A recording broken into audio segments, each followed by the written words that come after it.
ഈ ആക്ടേഴ്സിന്റെ stardom, box office power, popularity ഇതൊക്കെ വെച്ച് അവരെ നമ്മൾ പല തട്ടുകളിലായി തരംതിരിക്കുന്ന ഒരു പരിപാടി ഉണ്ടല്ലോ, ഈ ടയർ 1 ടയർ 2 എന്നൊക്കെ പറഞ്ഞ്. അങ്ങനെ ഏത് ടയറിന്റെ ഇടയിൽ കൊണ്ടിടും എന്ന് മനസ്സിലാവാത്ത മറ്റൊരു നടനാണ് ഇദ്ദേഹം. തുടക്കം മുതൽ ഇദ്ദേഹം ആക്ച്വലി യുണീക്ക് ആയിരുന്നു. ബിക്കോസ് ഒരു 2005 ആവുമ്പോഴേക്ക് ഈ അജിത്, വിജയ്, സൂര്യ, വിക്രം ടീംസ് ഒക്കെ ഒരു എസ്റ്റാബ്ലിഷ്ഡ് സ്റ്റാർസ് ആയി മാറിയിരുന്നു. എന്നാൽ അതിനുശേഷം വന്ന ഈ അബ്ബാസ്, ശ്യാം, വിനയ് റായ്, മാധവൻ, സിദ്ധാർത്ഥ് തുടങ്ങിയവരൊക്കെയും ഈ സോഫ്റ്റ് ബോയ് പരിപാടികളിലാണ് കോൺസെൻട്രേറ്റ് ചെയ്തിരുന്നത്.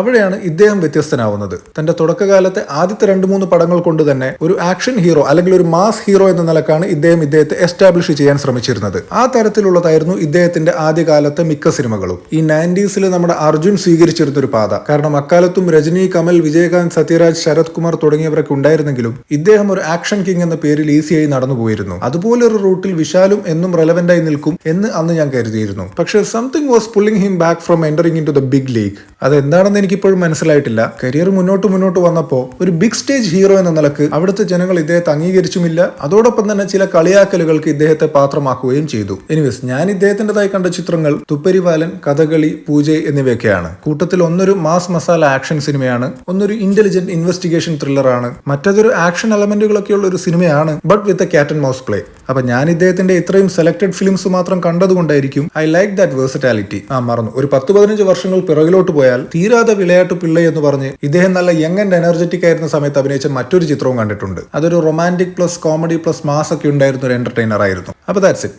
ഇതല്ലാതെ ഇടക്കാലത്ത് സിനിമകളുടെ വ്യാജ സി ഡി ഭയങ്കര വ്യാപകമായിരുന്ന ഒരു ടൈം ഉണ്ടായിരുന്നു. ആ സമയത്ത് ഇതുപോലെ വ്യാജ സി ഡി വിൽപ്പന നടത്തുന്നവരുടെ ഷോപ്പിൽ നേരിട്ട് പോയി ഇദ്ദേഹം റെയ്ഡ് നടത്തുന്ന വീഡിയോസ് ഒക്കെ കണ്ടിട്ടുണ്ട്. ആൻഡ് മറ്റൊന്ന്, 2008 ഇദ്ദേഹം പോലീസായി വന്ന സത്യ എന്ന ചിത്രം കേരളത്തിലും ഭയങ്കരമായി മാർക്കറ്റ് ചെയ്യപ്പെട്ടിരുന്നു. ഇദ്ദേഹം 6 പാക്ക് ലുക്കിൽ വരുന്നു എന്നതായിരുന്നു ആ സിനിമയുടെ ഒരു ഹൈലൈറ്റ്. പിന്നെ തീർച്ചയായും അന്ന് വേണമെങ്കിൽ ഇദ്ദേഹത്തിനേക്കാൾ മാർക്കറ്റ് ഉണ്ടായിരുന്നു എന്ന് പറയാൻ പറ്റുന്ന നയൻതാരയായിരുന്നു ചിത്രത്തിലെ നായിക. അത് വെച്ചും സിനിമ മാർക്കറ്റ് ചെയ്യപ്പെട്ടിരുന്നു. അപ്പൊ ഇത്രയുമാണ് ഞാൻ ഇദ്ദേഹത്തെ കുറിച്ച് ഓർത്തിരിക്കുന്ന കാര്യങ്ങൾ. ഇനി നിങ്ങൾ കണ്ട ഇദ്ദേഹത്തിന്റെ ഫേവറേറ്റ് സിനിമ ഏതെന്ന് കമന്റ് ചെയ്യുക.